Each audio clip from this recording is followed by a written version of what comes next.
Pemirsa, meski Gubernur DKI Jakarta Basuki Cahayapurnama alias Ahok telah menerapkan aturan agar para pegawai negeri sipil di Jakarta masuk pukul 7 pagi selama Ramadan, masih banyak PNS yang datang terlambat. Ya, para PNS yang bertugas di Balai Kota Jakarta terlihat bergegas memasuki gedung. Sejumlah PNS juga terlihat tergesa-gesa memasuki ruangan. Bahkan Gubernur Ahok pun baru muncul di Balai Kota sekitar pukul 8:40 menit. Perubahan jam kerja PNS di DKI dilandasi dengan keputusan Gubernur tentang pengaturan jam kerja selama bulan suci Ramadan. Hari Senin sampai Kamis, PNS di DKI masuk sejak pukul 7 pagi hingga pukul 2 siang. Sedangkan untuk hari Jumat berakhir hingga pukul 14:30 menit. Ahok memastikan sanksi keterlambatan masuk kerja bagi PNS DKI berupa pemotongan tunjangan kinerja daerah akan diterapkan. Kalau telat ya kan ada sanksi kena potong TKB. Kita udah kasih keleluasaan sebetulnya. Maksudnya habis sahur mendingan berangkat, tidur juga nanggung. Toh masuk 7:30. Lebih baik masuknya jam 7 tapi pulangnya jam 2. Pagi lebih enak, nggak macet. Macet itu kalau kamu berangkat di atas jam 6. Ada toleransi nggak keterlambatan? Nggak ada toleransi dong. Karena pulang jam 4 kita udah potong 1 jam. Udah potong 1 jam ini.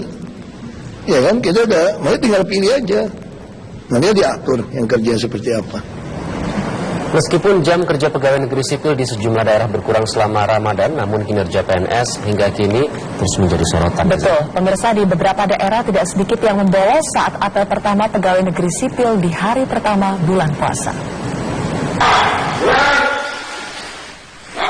Hari pertama bekerja di bulan Ramadan justru dimanfaatkan sejumlah pegawai negeri sipil di berbagai daerah untuk membolos bekerja. Di Kabupaten Langkat, Sumatera Utara, apel gabungan di kantor bupati setempat yang dipimpin langsung oleh Bupati Langkat, Nggosa Sitepu, terlihat banyak PNS yang membolos. Dalam arahannya, Bupati Langkat, Nggosa Sitepu menyatakan, meskipun dalam kondisi berpuasa, para PNS harus tetap menjalankan tugas dan fungsi pelayanan kepada masyarakat. Sementara di Garut, Jawa Barat, puluhan PNS yang bertugas di lingkungan pemerintahan Kabupaten Garut, Jawa Barat berlarian lantaran terlambat mengikuti apel gabungan pada hari pertama kerja di bulan Ramadan. Wakil Bupati Garut akan memberikan sanksi tegas kepada PNS yang tidak disiplin, karena Pemkab Garut telah menerapkan pengurangan jam kerja bagi PNS selama bulan Ramadan. Perilaku PNS yang tidak disiplin kini menjadi perhatian Kementerian Pemberdayaan Aparatur Negara Reformasi dan Birokrasi yang tengah menyiapkan pemangkasan jumlah PNS. Tim Liputan, Metro TV. Pemirsa, sekitar 1 juta PNS akan dirasionalisasi, kompetensi, kualifikasi, dan kinerja PNS akan dibenahi demi pelayanan publik yang lebih baik.